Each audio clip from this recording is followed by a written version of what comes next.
ويسر لي أمري واحلل عقدة من لساني يفقهوا قولي. صدق الله العظيم. Alhamdulillah jamaah dirahmati Allah, pada subuh yang baik ini insyaallah kita akan kembali meneruskan pembacaan kitab Riyadhus Shalihin. Marilah sama-sama kita awali dengan membaca surah Al-Fatihah terlebih dahulu. Semoga dengan berkah Fatihah Allah merahmati kita semua. Allah mengampuni seluruh dosa-dosa kita, dosa kedua orang tua kita. Semoga Allah Ta'ala sembuhkan yang sakit, Allah Ta'ala mudahkan setiap urusan yang sulit.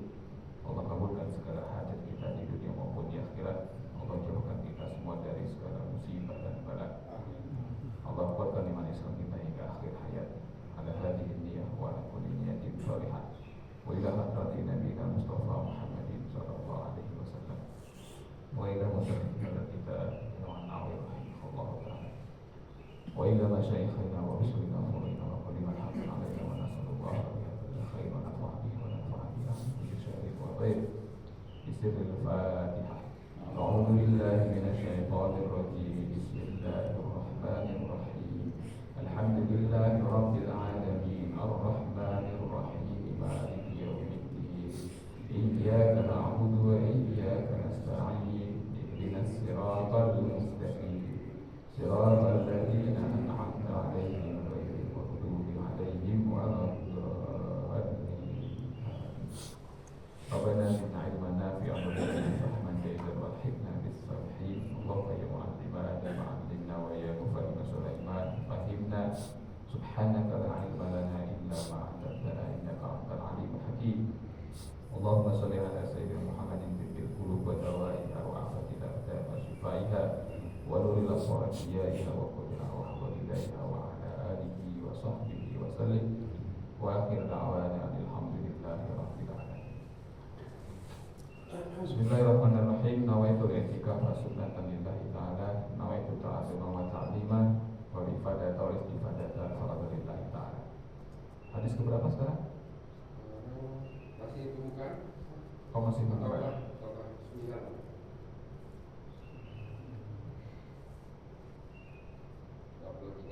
Bab 23 ya. Bismillahirrahmanirrahim.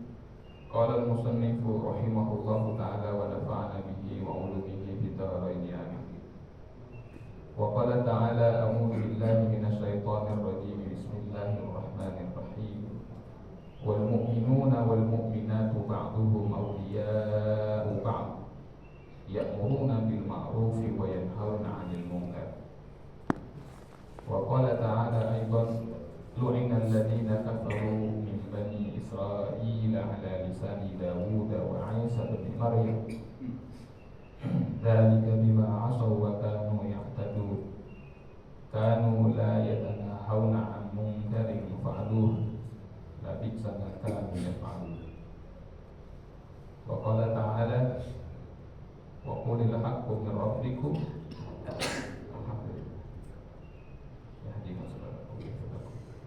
Faman syaa'a falyu'minu wa man syaa'a falyakfur. Wa qala ta'ala fasda' bima tu'mar. Wa qala ta'ala amjayna alladhina yanhauna 'anis su'i wa akhadna alladhina zalamu bi'adabin ba'isin bima kanu yafsukuna al-'arab. Wa la yadun fil babi katsiratun wa ma'lumatun wallahu a'lam. Allah Subhanahu wa ta'ala berfirman yang pertama di sini wal mu'minuna wal mu'minat, dan adapun orang mukmin laki-laki dan orang mukmin perempuan itu ba'duhum awliya'u ba'd, sebagian di antara mereka adalah aulia bagi sebagian yang lain. Ya'muruna bil ma'ruf, mereka memerintah kepada yang ma'ruf, wa yanhauna 'anil munkar, dan mereka mencegah dari yang munkar.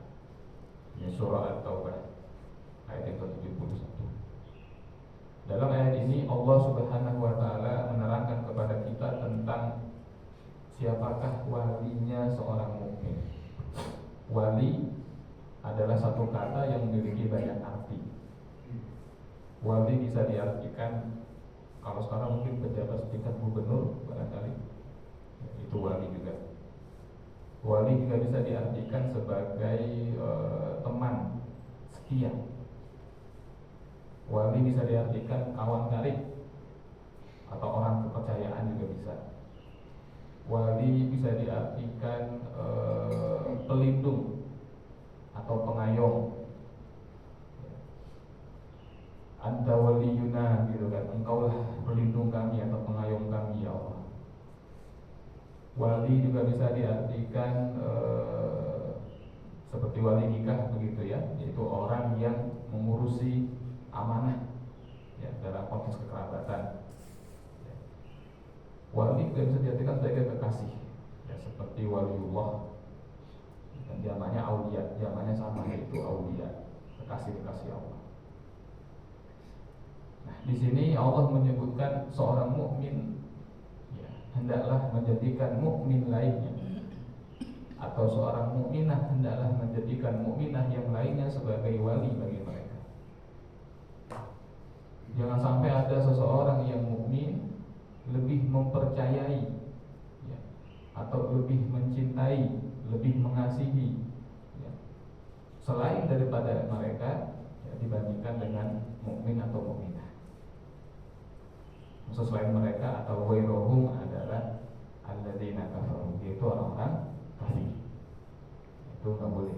Jadi manakala ada pilihan-pilihan itu, maka yang kita utamakan adalah mukmin dan mukminah. Dan seorang mukmin adalah wali bagi mukminah. Seorang mukmin itu adalah pelindung bagi kaum mukminat. Orang mukmin laki-laki adalah pelindung bagi mukmin perempuan.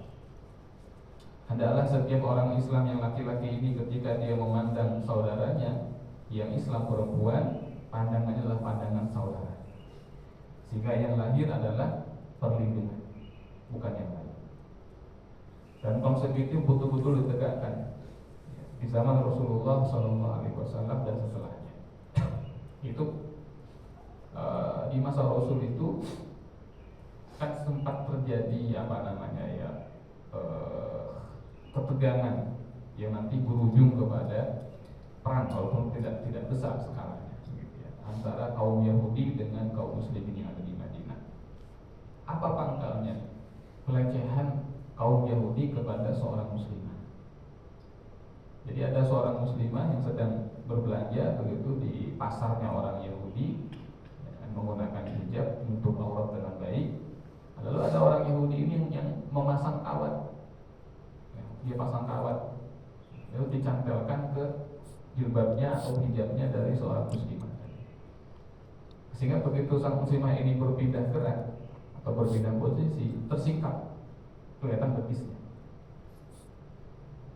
Nah, ketika itu sambil menangis karena malu, perempuan tadi langsung jongkok, ya kan? Langsung dia teriak, wah muslimah, gitu kan?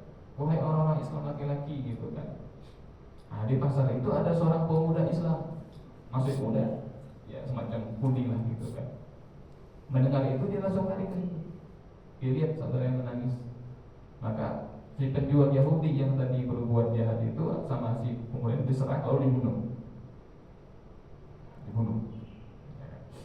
Setelah si Yahudi itu terbunuh, maka orang Yahudi lain marah, ditangkaplah pemuda itu, dibunuh. Nah, dari situlah Rasul kirimkan pasukan perang. Jadi perlindungannya luar biasa. Begitu pula di masa setelah itu, di masa-masa di mana Islam itu berada di puncak kejayaannya, perlindungan antara muslimin atau mukminin kepada muslimat itu luar biasa. Ada salah satu khalifah Bani Abbasiyah itu, saya ingat betul, itu Khalifah Abu Ja'far Al-Mansur. Dia suatu ketika mendapatkan surat laporan bahwa ada seorang nenek tua yang tinggal di perbatasan itu punya barang-barang hewan-hewan, yaitu dirampas oleh pasukan Romawi yang sedang berpatroli. Dirampas beberapa ekor ayam, kambing begitu kan. Dia kirim surat. Maka Abu Ja'far Al-Mansur langsung kirim surat kepada penguasa Romawi. Yang isinya adalah kalau seandainya harta yang dirampas itu tidak dikembalikan, maka Bani Abbas akan kirimkan pasukan yang sangat besar, yang jumlahnya adalah pangkal awalnya ada di negeri kami dan ujungnya ada di negeri Anda. Begitu. Dan itu beliau langsung siapkan siaga militer. Jadi bukan macam kertas, bukan pesan kosong gitu kan. Jadi betul-betul disiagakan sehingga tersebarlah kabar itu kemudian dikembalikan. Itu perlindungan. Ya. Karena memang mukmin dan mukminat itu ba'duhum min ba'd. Ya, sebagian kita ini adalah sebagian dari yang lain. Ya, artinya kita ini berada pada satu organ yang sama. Ya'muruna bil ma'ruf wa yanhauna 'anil munkar. Dan sifat dari mukmin laki-laki dan mukmin perempuan itu sama, yaitu apa? Masing-masing beramar ma'ruf dan nahi munkar. Jadi amar ma'ruf nahi munkar itu tidak hanya dikerjakan oleh kita kaum laki-laki yang muslim, tetapi juga merupakan tugas kaum wanita yang muslimah. Misalnya istri kita, ya kan, ketika sedang kumpul bersama dengan teman-temannya, begitu ada yang mungkar, kita harus selalu nasihati kepada istri kita. Kalau teman kamu ada yang berbuat mungkar begini, kamu jangan begitu, ya kan. Kamu kalau bisa nasihati, begitu, ya, supaya mereka tidak seperti itu. Jadi ini konsep yang tidak hanya ditegakkan oleh kaum pria, tapi juga oleh kaum wanita. Wa qala ta'ala lu'inal ladzina kafaru min bani Israil. Lu'ina dilaknat. Siapa yang dilaknat? Alladzina kafaru, orang-orang kafir. Dilaknatlah orang-orang kafir min bani Israil, yaitu orang kafir dari kalangan Bani Israil. Ala lisani Dawud, dilaknatnya melalui lisan Nabi Dawud alaihissalam. Wa Isa bin Maryam, dan melalui lisannya Nabi Isa bin Maryam. Dzalika bima asaw wa kanu ya'tadun. Itu adalah karena maksiat yang mereka kerjakan dan karena mereka itu ya'taduna, melampaui batas. Jadi Bani Israil ini adalah kelompok yang luar biasa memang, ya, luar biasa. Salah satu hal yang sangat mereka banggakan itu adalah karena banyaknya nabi dan rasul yang diutus dari mereka. Dari Bani Israil itu ada lebih dari 4.000 nabi yang diutus oleh Allah dari kalangan Bani Israil. Kalau dari kalangan bangsa Arab kan cuma satu, itu Nabi Muhammad SAW. Dari Bani Israil 4.000-an, dan mereka membanggakan itu. Ya, kata mereka apa? Nahnu sya'bullah al-mukhtar, nahnu abna'ullah, kata mereka. Kami ini adalah bangsa pilihan Allah. Kami ini adalah anak-anaknya Allah, kata mereka. Kenapa? Karena kemuliaan itu adalah kenabian, dan ribuan nabi itu berasal dari kami. Itu kebanggaan mereka. Dan itu terus mereka ulang-ulang dari zaman Rasul. Makanya ketika ada orang Quraisy yang datang kepada para rabi Yahudi di Madinah bertanya, apa betul Muhammad itu adalah Rasulullah atau Nabiullah? Kata mereka, ada yang mengatakan, oh itu nggak betul, berbohong. Ada pula yang mengatakan, iya betul dia Nabi, tapi Nabi hanya untuk orang Arab, katanya, bukan untuk kami. Adapun kami, Nabi kami lebih banyak, kami lebih mulia.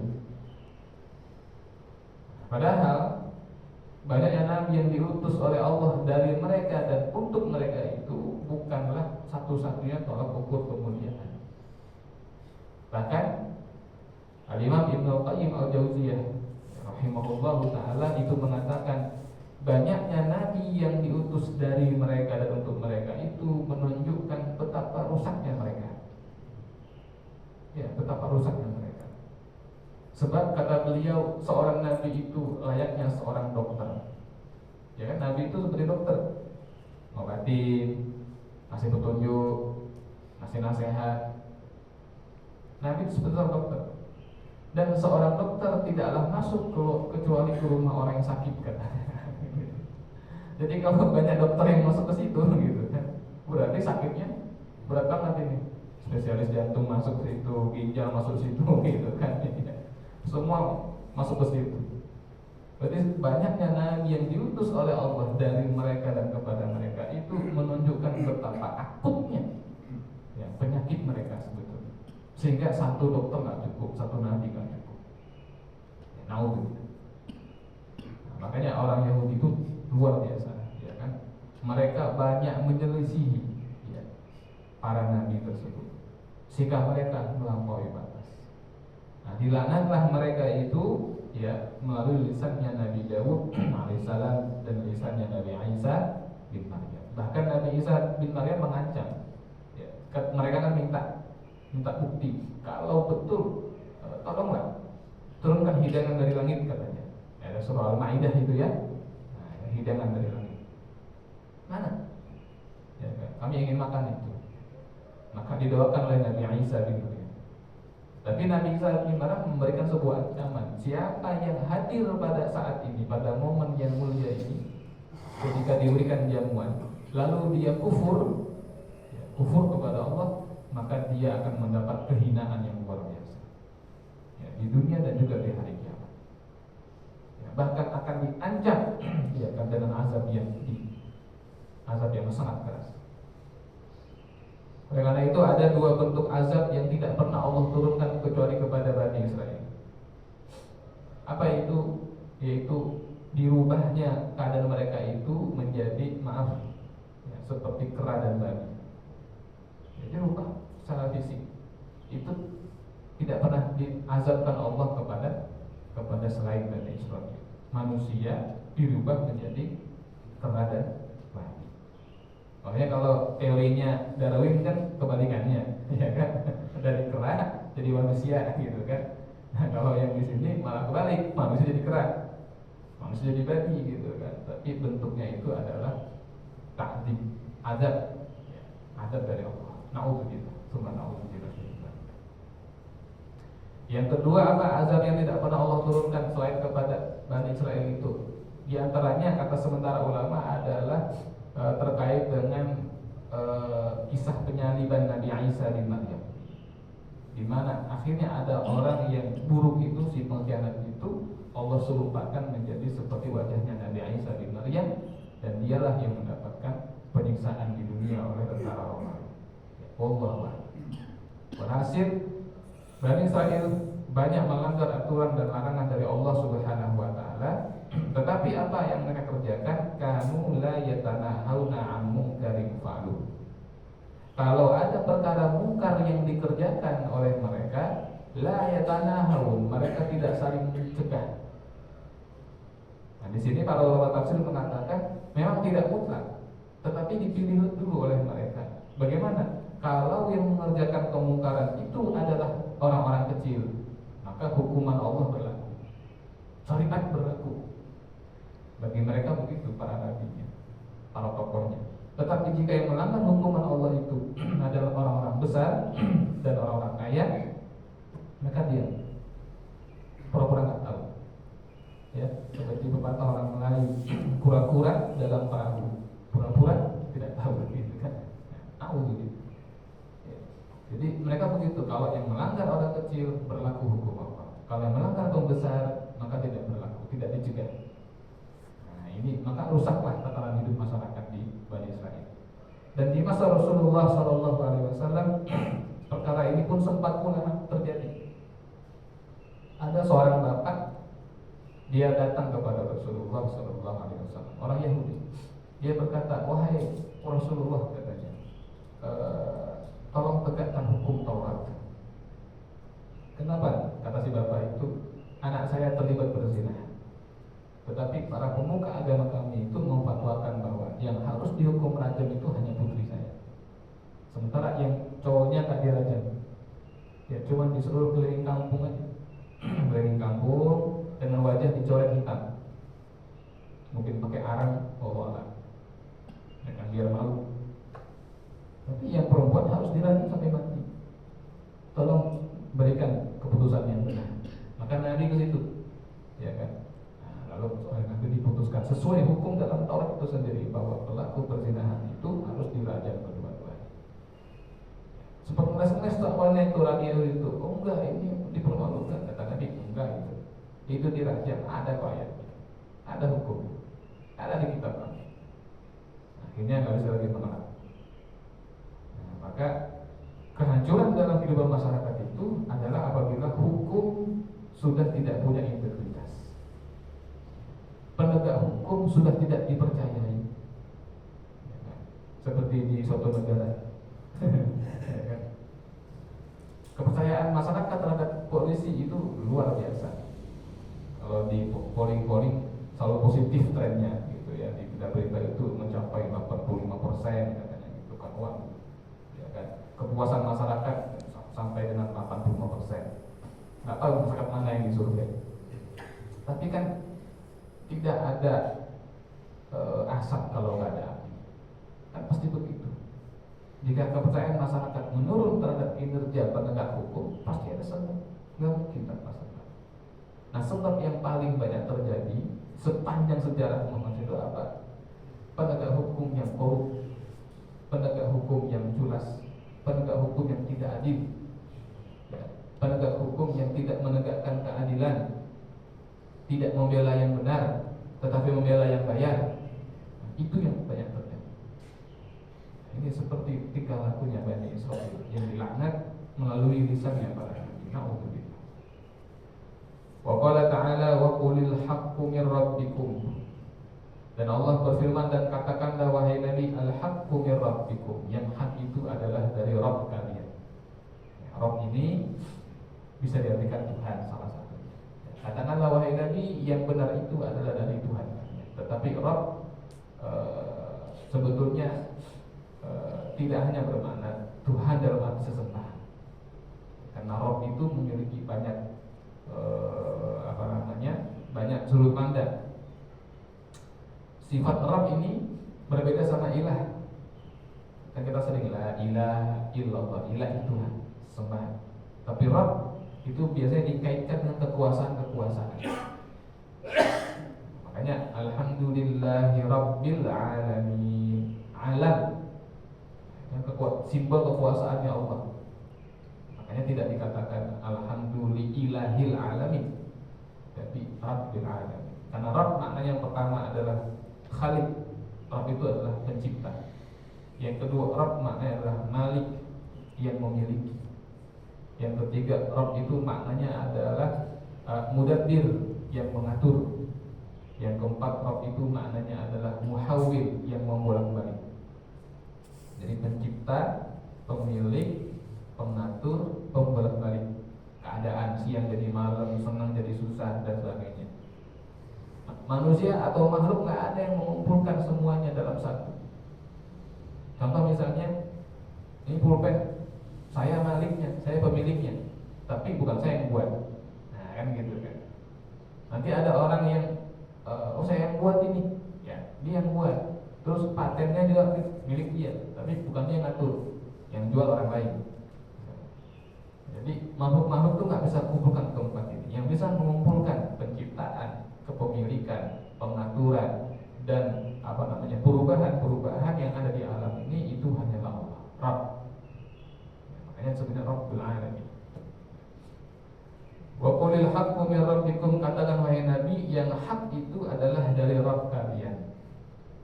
Kalau bicara kebenaran, baik kebenaran dalam arti doktrin akidah, kebenaran dalam artian hukum dalam beribadah, dan kebenaran dalam arti aturan setiap kali kita bermuamalah, itu semuanya adalah min Allah. Ya Allah, bukan dari Nabi SAW. Nabi hanya menyampaikan saja.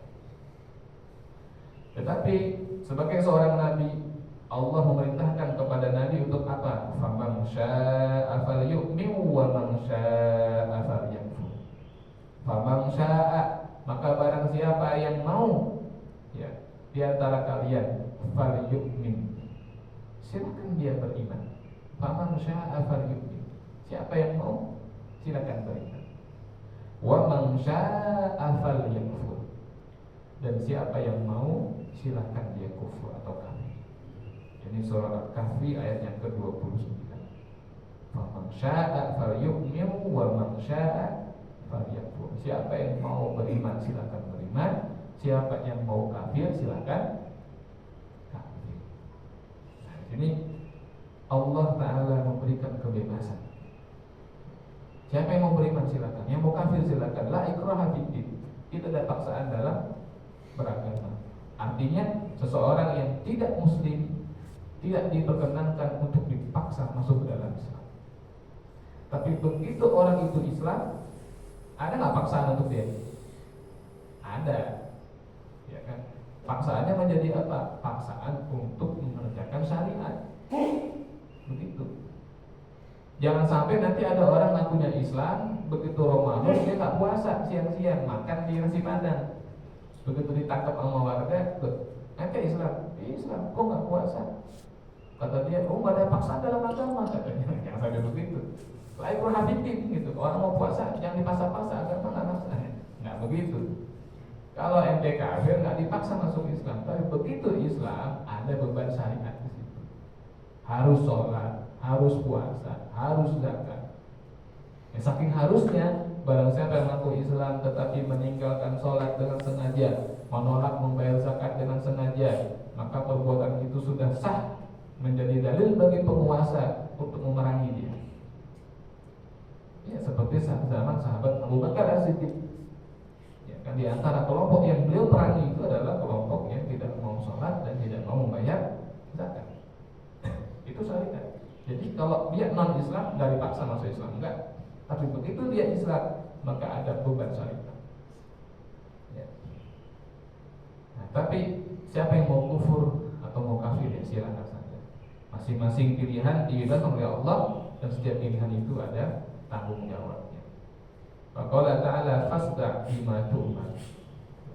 Dan kerjakanlah wahai Nabi dengan sungguh-sungguh ya dengan apa yang telah diperintahkan kepada engkau. Wa'rid anil jahilin, dan berpalinglah engkau dari orang-orang yang jahil. Jadi apa yang diperintahkan sudah dikerjakan.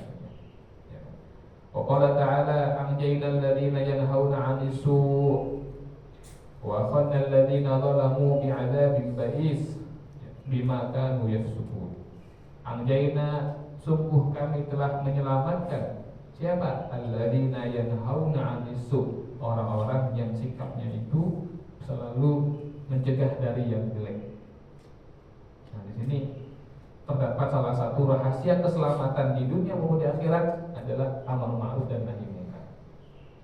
Sebaliknya, orang-orang yang tidak mencegah dari yang kemungkaran itu, wa akhadna alladzina zalamu bi'adzabin ba'is. Mereka itu kami azab ya dengan azab yang luar biasa. Maka dikatakan para ulama, jika dalam satu komunitas, satu masyarakat terjadi kemungkaran dan tidak satupun dari anggota masyarakat itu yang mencegah, ya kan? Nah maka ketika datang azab dari Allah, itu semuanya akan terkena. Yang diselamatkan oleh Allah itu hanyalah mereka yang aktif di dalam amar ma'ruf dan nahi munkar.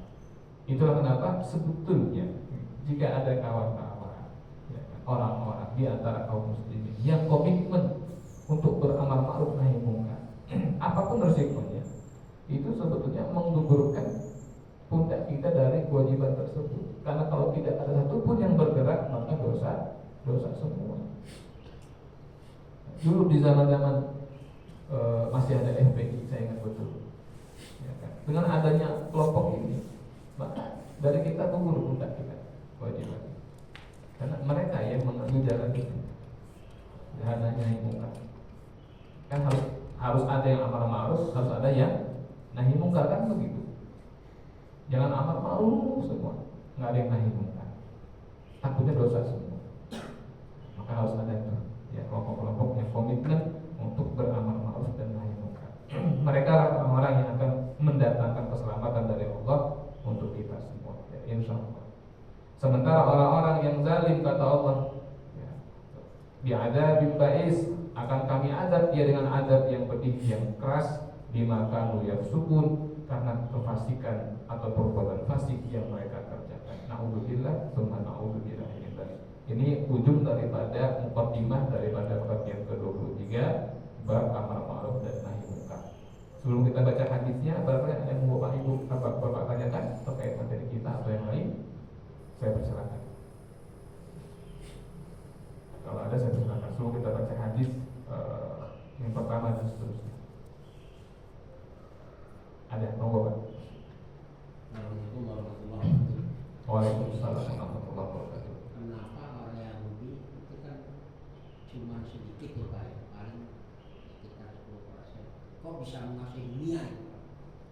Apakah dari teknologi, apakah dia punya dominan atau punya finansial? Sekian. Terima kasih Pak. Wassalamualaikum. Waalaikumsalam warahmatullahi wabarakatuh. Pertanyaan baik. Kenapa bangsa Yahudi yang minoritas itu menguasai dunia? Berapa jumlah warga Yahudi di dunia ini? Nggak nyampe 10%. 10% itu udah cukup banyak sebetulnya untuk bicara minoritas. Mereka lebih kurang daripada itu, lebih sedikit. Tapi kenapa mereka menguasai dunia? Ini pertanyaan yang baik. Jadi dunia itu harus berjalan dengan sebuah sistem. Di dunia ini kalau nggak ada sistem, nggak ada yang jalan. Jadi salah satu sunnatullah atau aturan yang Allah letakkan di dunia adalah apa? Yang namanya kehidupan duniawi itu berjalannya dengan sistem. Ada sistem perekonomian, ya kan? Ada sistem perpolitikan, ada sistem pemerintahan. Jadi semua pakai sistem. Nggak ada yang nggak ada sistem. Semua pakai sistem. Sekarang kita hidup di sana dengan kemajuan teknologi informasi, itu juga pakai sistem. Kalau nggak ada sistem, nggak jalan. Ya. Nah, sistem-sistem itu yang saat ini berjalan di dunia ini yang jadi biang koreknya, gitu kan? Sistem-sistem itu semuanya dikuasai oleh orang Yahudi, semuanya. Contoh, misalnya sistem pemerintahan. Ada pemerintahan monarki absolut, kerajaan seperti Arab Saudi, total tuh, ya kan? Ada sistem pemerintahan yang setengah monarki, gitu kan?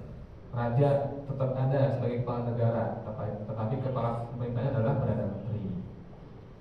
Ada sistem parlementer, ya kan? Jadi parlemen yang lebih menjadi juru kemudi dalam jalan satu pemerintahan. Ada pemerintahan yang kita kenal negara yang dikatakan negara republik, negara republik demokrat, negara republik sosialis, negara komunis. Semua itu nggak lepas dari orang-orang Yahudi itu. Pasca Perang Dunia Pertama, runtuh beberapa kerajaan yang besar dengan sejarah yang panjang, seperti kerajaan Turki Utsmani, ya kan, Bavaria, Jerman, Polandia dan Austria, Rusia, ya kan, kerusuhan Bolshevik ingat di situ, ya kan, kemudian Prancis, ya, Raja Louis. Itu kenapa mereka diruntuhkan? Kenapa enggak Inggris yang runtuh? Pasca Perang Dunia Pertama ya, kenapa enggak kerajaan Inggris yang runtuh? Kenapa kerajaan Spanyol yang runtuh? Kan kerajaan juga. Kalau betul gerakan itu menyasar gerakan-gerakan monarki yang ada di Eropa, kenapa Inggris nggak runtuh? Kenapa Spanyol? Kenapa harus Utsmania, Bavaria, Rusia, Prancis? Kenapa harus itu yang diruntuhkan dalam banyak revolusi-revolusi itu?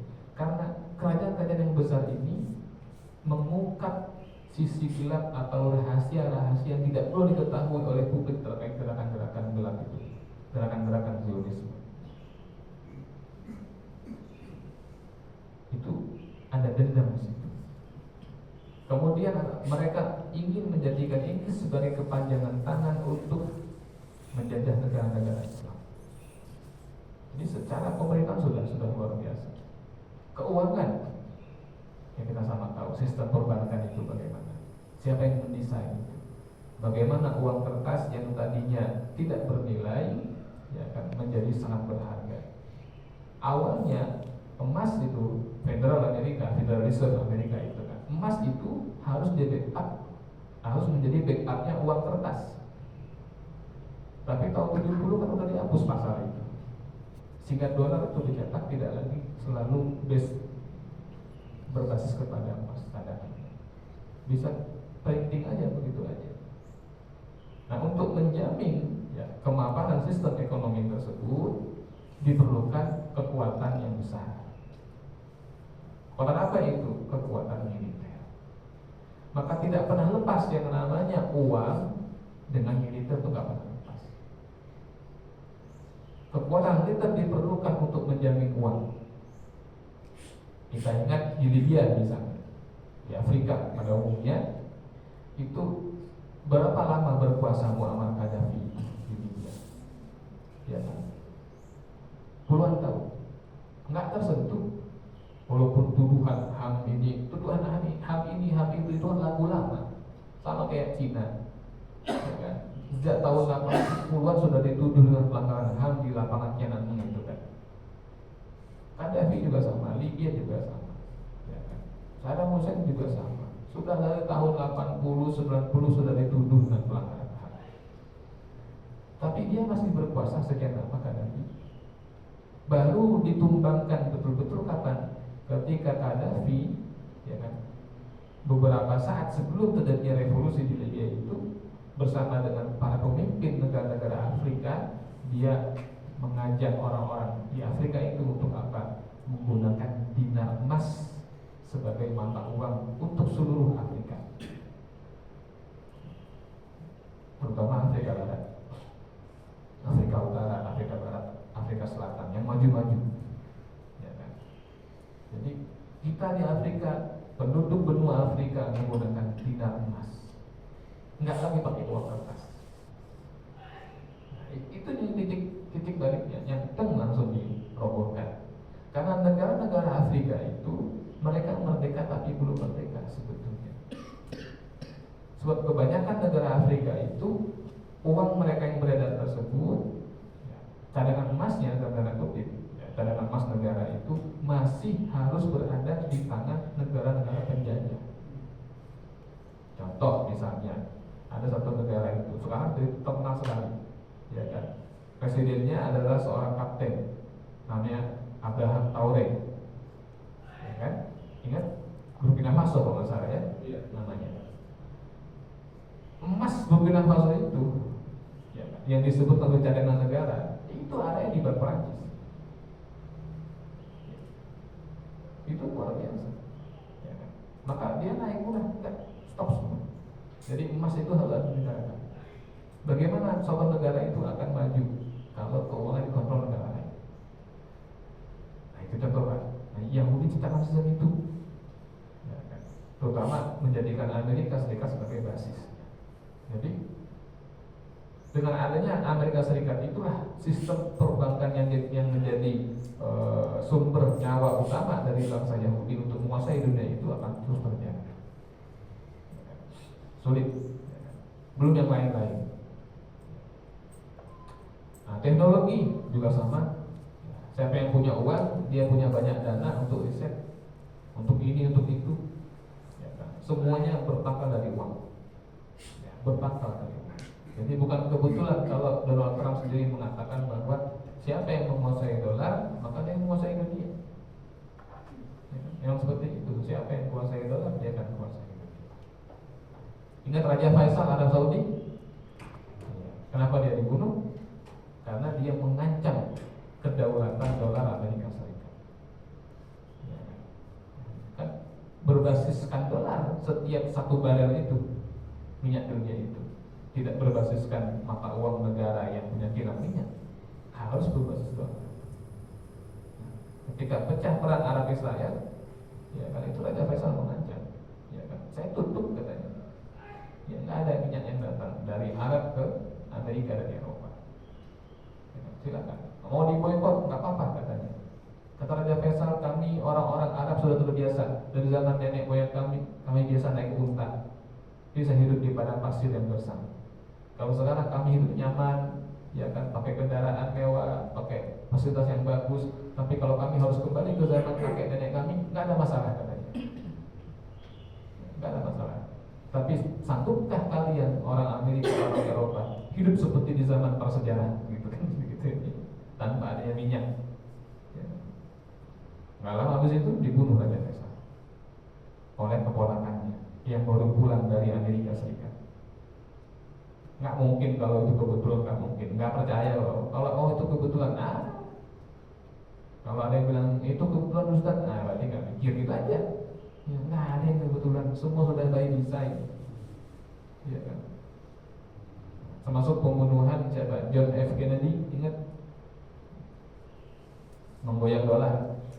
Karena dolar itu sampai sekarang masih kalau bahasa kita namanya masih dimonopoli, dimiliki haknya oleh swasta. Di Amerika itu. Jadi justru pemerintah Amerika itu berhutang kepada swasta yang orang Yahudi yang punya hak untuk mencetak dolar. Nauzubillah. Bahkan, tapi ini nggak tahu benar atau enggak. Cuma saya pernah baca keterangannya. Bung Karno, ya kan, di awal-awal ketika dia menyetujui diterbitkannya OERI, ya kan, dulu kan namanya OERI gitu kan, uang Republik Indonesia gitu kan, nah, gitu. Itu juga menetapkan aturan bahwa setiap 1 rupiah itu harus di-backup dengan emas. Jadi seperti itu. Aturan yang ditetapkan oleh Bung Karno pada masa itu. Ya, saya kira itu Pak. Jadi kesimpulannya kuasai duit, kuasai dunia. Baik, ada lagi? Monggo Pak. Pertanyaan lain gitu. Ji, monggo. Dalam kajian beberapa waktu yang lalu pada saat dapat diriwayatkan penaklukan Kota Mekah, itu pada saat penaklukan Kota Mekah itu sekitar 19 hari Rasulullah tinggal di Mekah sebelum kembali ke Madinah. Nah itu sholat yang dilakukan oleh Rasulullah itu mereka ceritanya untuk dikosor gitu. Jadi karena dan seperti itu. Nah kemudian kalau melihat ke sekarang itu katakanlah proses haji itu yang dilakukan seperti itu hanya proses hajinya yang Arafah terus Mina seperti itu. Sementara yang lain kan tidak, meskipun menjalankan suatu terkadang tidak di mengetahui atau di Masjidil Haram dalam sesama jamaah dan kita itu tidak ada dulu ya acara. Nah itu kaitannya dengan sekarang, mudah-mudahan seperti itu kalau dilakukan kadang-kadang jadi aneh gitu. Ini pada saat di Jakarta itu pernah beberapa waktu yang lalu sholat Jumat itu begitu sholat Jumat itu hujan kencang. Terus sang imam ini setelah sholat Jumat ada sholat asar Zaman. Kita yang awam kan pada bingung semua kan ya, sudah siap-siap bahwa ini mau sebelum ada orang bertanya dia mengatakan ini bahwa kemudahan itu dari Allah itu ibarat hadiah gitu. Nah kalau kita dikasih hadiah sama orang saja kadang-kadang diterima. Kalau saya hadiah dari Allah saya terima. Ustaznya hanya ngomong seperti itu, akhirnya yang kelihatannya ragu tadi ada masuk kami gitu. Jadi ikut gitu. Iya. Nah itu kalau sekarang seperti apa Pak? Kalau misalnya di masjid ini misalnya pas antara maghrib sama isya dekat dan hujan kencang itu seperti itu tuh sebenarnya jam 3 dan apabila dilakukan itu terus nanti isaknya itu di sini mengadakan lagi enggak? terus kalau tadi kita punya pilihan itu sebenarnya milih yang mana tadi antara saya asarnya nanti aja atau kira-kira hujan tidak akan selama ini gitu, selama itu gitu. Kira-kira seperti itu. Kalau terus misalnya kita habis ikut yang jamaah tadi terus asar ikut lagi seperti apa kita aja terima kasih. Baik, pertanyaan baik. Yang pertama tentang jamak dan qashar dulu ya. Jamak dan qashar. Jadi ada istilah sholat jamak, ada sholat qashar. Jamak itu adalah menggabungkan dua sholat menjadi satu waktu. Ya, dua sholat yang berbeda waktunya, sholat fardu digabung jadi satu. Tapi tidak semua sholat, zuhur dengan asar, maghrib dengan isya. Adapun subuh sama zuhur nggak boleh dijamak. Subuh sendiri. Yang kedua adalah qashar. Qashar itu adalah meringkas sholat dari 4 rakaat menjadi 2 rakaat. Nanti yang 3 rakaat jadi 2 maghrib itu ada qaul yang mengatakan boleh, tapi saran saya jangan dikerjakan karena itu pendapat yang minoritas sekali. Ya kan? Nah kemudian untuk sholat qashar dan jamak itu punya syarat yang mirip tapi ada sedikit perbedaan. Nah, di antara yang paling membedakan apa? Kalau sholat qashar yang meringkas itu kalau dia nggak safar nggak boleh. Jadi qashar itu khususan dia rukhsahnya itu kalau dia dalam keadaan safar. Adapun jamak mau dalam keadaan safar boleh, dalam keadaan tidak safar jamak juga diperbolehkan menggabung itu. Tapi ada syarat. Apa contohnya? Lil matar, lil nuzulil matar. Jika turun hujan, orang boleh menjamak sholat. Tapi ini belum titik, belum ya? Belum titik. Hujan yang bagaimana? Itu kan. Baru kita masuk pada contoh yang banyak tadi. Seseorang misalnya di Jakarta mengadakan sholat Jumat. Habis Jumat hujan deras, gitu kan. Nah, lalu si imam ini mengajak untuk menjamak dengan asar, kita jamak takdim. Jadi asar kita tarik ke atas. Kenapa? Karena hujan. Sebab di antara hal yang membolehkan jamak itu adalah kalau ada hujan deras. Betul. Teorinya betul, tapi prakteknya salah. Kenapa? Hujannya bagaimana? Nah, sekarang kita lihat dulu bagaimana kondisi di zaman Rasulullah SAW. Ini mirip dengan hadis pada masa Rasul tentang orang yang sudah sholat Id di hari Jumat dipersilahkan kalau dia mau pulang, nggak sholat Jumat, sholat zuhur. Ya kan? Tapi kan ada teks, ada konteks. Di masa Rasul itu yang namanya masjid jami, masjid yang menegakkan sholat Jumat itu masjid jami namanya. Itu kan hanya Masjid Nabawi yang diizinkan. Jadi kalau hari Jumat maka berbondong-bondong orang Islam dari pojok-pojok, dari pelosok-pelosok itu, dari gunung-gunung turun mereka ke Madinah, ke Nabawi untuk mengerjakan sholat Jumat. Ya kan? Bayangkan jarak yang harus mereka tempuh, medan yang harus mereka lalui untuk mencapai Masjid Nabawi guna mengerjakan sholat Jumat. Ketika habis sholat Jumat turun hujan deras, gitu kan. Sementara mereka harus pulang kan punya anak, punya istri di rumah, barangkali punya kambing di rumahnya, barangkali punya ladang. Hujan deras, dia pulang dulu nih. Nanti asar datang lagi, apa nggak kasihan, gitu kan? Bagaimana kalau medannya jadi lebih sulit, jadi lebih licin misalnya, atau ada air yang mengalir seperti air bah selama hujan yang sangat deras itu? Bukankah menjadi terlalu berat bagi mereka untuk datang lagi sholat asar? Maka rukhsahnya di situ. Adapun di zaman kita ini, ya katanya, ya, sholat Jumat di Istiqlal, datang pakai mobil gitu kan, hujan badai Bismillah lancar aja gitu, nggak ada masalah. Tahu-tahu jamak sholat asar, ya kan? Jadi tetap, ya kan?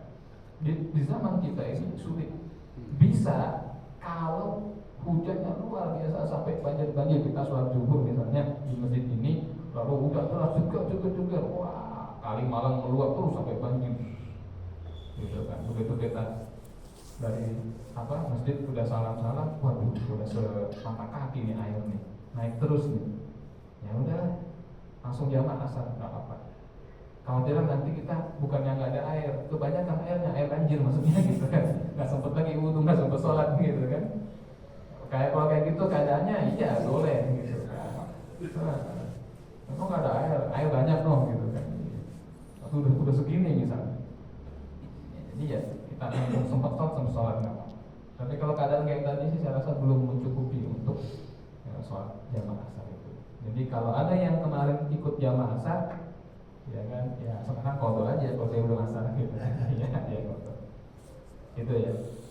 Yang kedua tentang bukankah itu rukhsah itu adalah hadiah dari Allah Subhanahu wa taala? Ya. Jadi rukhsah itu keringanan yang Allah berikan itu adalah pemberian dari Allah.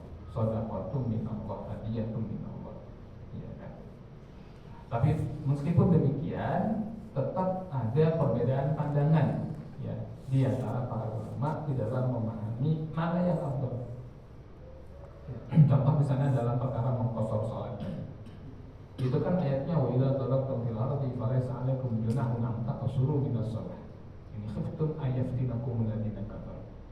Dan kalau kamu bersafar, nggak apa kamu mengqashar sholat, ya. Kalau kamu khawatir diserang oleh musuh, dan kalau kamu dalam keadaan safar, nggak apa kamu mengqashar sholat kalau kamu khawatir diserang oleh musuh. Itu orang kafir. Jadi karena safarnya atau karena khawatirnya, nah gitu kan? Nah ya pada akhirnya ulama berbeda pandangan. Ada yang mengatakan ya karena kita safar. Ada yang mengatakan, tapi kan itu kalau kita khawatir diserang sama orang kafir. Kalau kita nggak ada kekhawatiran, safarnya aman, tentrem, tenang, nyaman, berarti ya jangan kosor sholatnya, jangan diringkas. Kan cepat-cepat tuh biar cepat selesai, biar cepat waspada lagi. Nah karena ada perbedaan pandangan inilah kemudian akhirnya ya kaul-kaul yang sampai kepada kita lain-lain.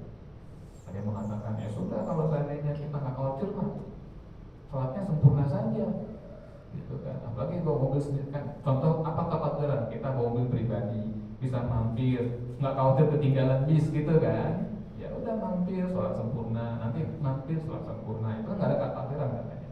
Tapi kalau khawatir takut ditinggal karena kita naiknya naik angkutan umum misalnya, maka nggak apa-apa jamak kosong jika memenuhi syarat perjalanan dan jaraknya dan lain-lain. Apapun itu, sekarang kita bicara pribadi. Yang saya praktekkan begini, yang saya ambil, saya mengambil semua pendapat itu karena ini bukan saling menyalahkan, ya kan, tapi saling melengkapi, maka saya pegang. Misalnya begini, saya bersafar dari Bekasi ke Sukabumi, dari Bekasi ke Sukabumi, itu terpenuhi jaraknya. Berangkat dari Bekasi pagi, sampai sana sekitar jam 10 atau jam 11. Lalu sholat zuhur kan setelah itu.